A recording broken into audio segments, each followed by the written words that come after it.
Hi everyone, and welcome back to my channel, Dobby Books, on this rainy voting midterm Tuesday. I'm definitely in the mood to look through some books. So today what I decided to do is to cover some book combinations. I have a couple of different genres, and when I looked at my bookshelf, I realized I've got a few combinations of each one of my books, and I just want to share some of them with you, not all.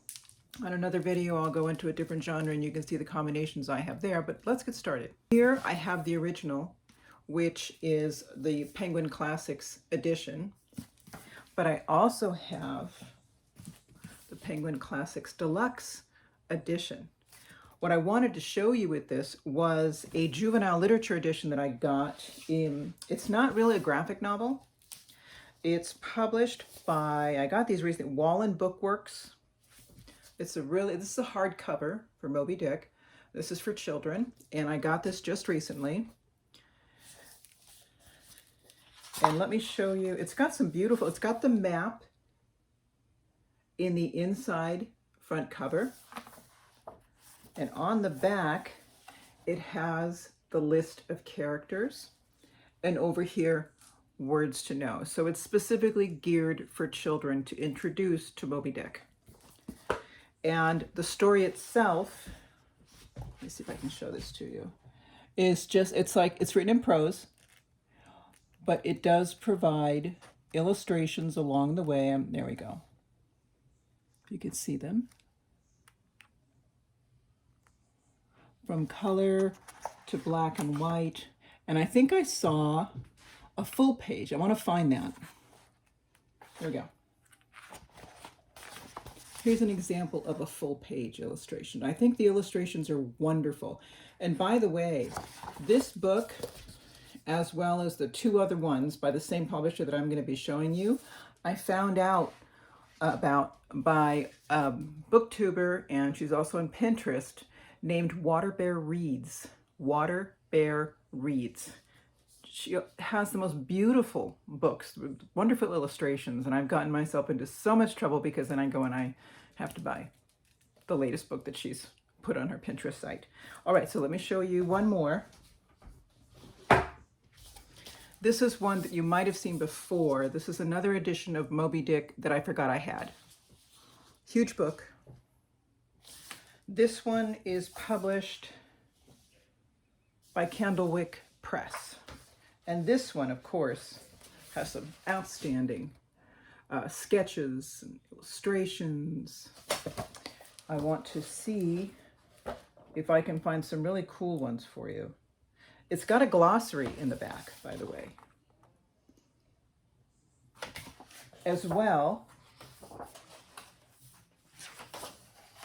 as illustration of the ship and its parts. It's really a beautiful book. It alone, just for the beauty of it, was worth purchasing. And the hardcover itself without the, ooh, look at the dust jacket, watch. Is that cool or what? And let me show you the book cover itself without the jacket. This is the book cover without the jacket. This is really a beautifully put together book. And on the back, you'll see the big splash of water. At the time that I purchased it, which was several years ago, it was $21.99. And my guess is that I purchased this at Borders when it was still open. All right, so let me put this one down.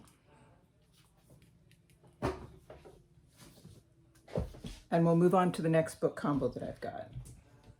Heart of Darkness, which is a novella. It was originally published in 1899 as part of a serial, a three-part serial.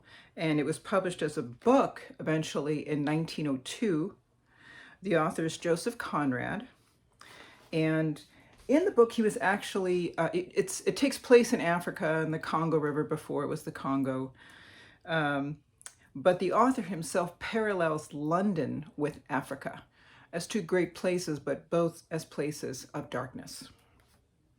So let me show you. I have the Penguin Classics Deluxe Edition, which of course, you know, the Penguin Classics Deluxe are just so beautifully made, the different illustrators that they hire to put these books together. It has the French claps as well as the deckled pages.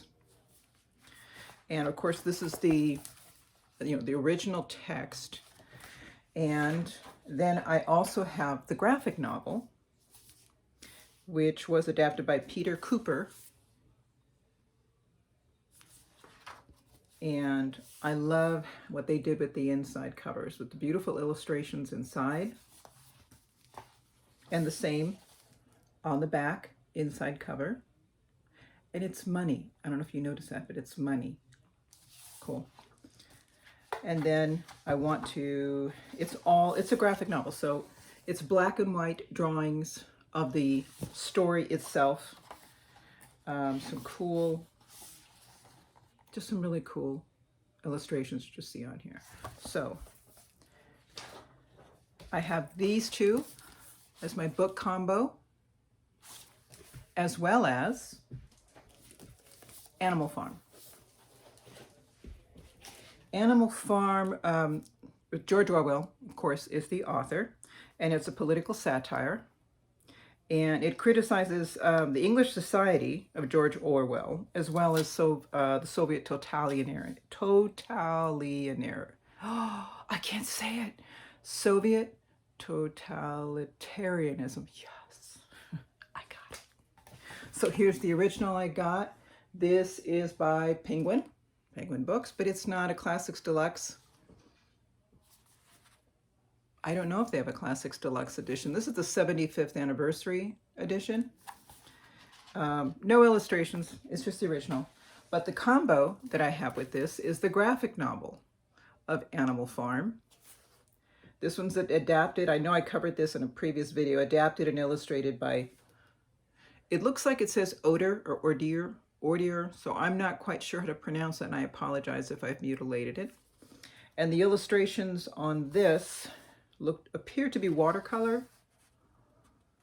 So that's the style of the illustrations for this book. And I want to see if it's got anything on, no, nothing really on the inside front covers. It does cover a little snippet on the author and the illustrator. And the next one that I have, The Jungle. Now, The Jungle is written by Upton Sinclair, and this is a political fiction. And its purpose, actually, the author's purpose in showing the injustices to the immigrants working in the meat plants and etc., was to promote socialism. But actually, what it ended up doing was alerting the citizens to, you know, the health violations. There were no laws really, but just the health risks and everything in the meat plants, etc. And it motivated the beginning of the organization, which actually slips my mind right now. Oh my gosh, I knew it like 4 seconds ago. USDA. It wasn't known as that back then, but that's what started it, where the inspectors would come periodically and regularly to the meat plants to make sure everything was on the up and up. And that this is the book that inspired the beginning of that. And this is a Penguin Classics Deluxe Edition, of course, with its deckled pages and its French claps. Isn't this cool? How it shows bacteria under a microscope. I like that point. So here's the original that I have. And then here is the graphic novel of The Jungle. And this one was adapted and illustrated by Christina German. It has a picture of immigrants just off the boat on the back. And the illustrations are mostly in black and white with snippets of red. And I like that emphasis. I want to try to find a page that's going to show that red in it. And I know, here's some. So of course at the meat plant, you see the red for the blood and set against the black and white images of everybody else. So this is a really cool book. It's this thick. All right, and it's by 10 Speed Press. The other book combo I have is Fahrenheit 451, and that was published in 1953 by Ray Bradbury. He's the one that also wrote Something Wicked This Way Comes. This is a dystopian fiction novel, and initially, well, actually, when Ray Bradbury wrote this, the basic theme was showing how, you know, in the future the books are banned, they're burned, so the fire department's allowed to come over anywhere and burn any books that anybody might have. Here's the original I have. This is by Simon & Schuster.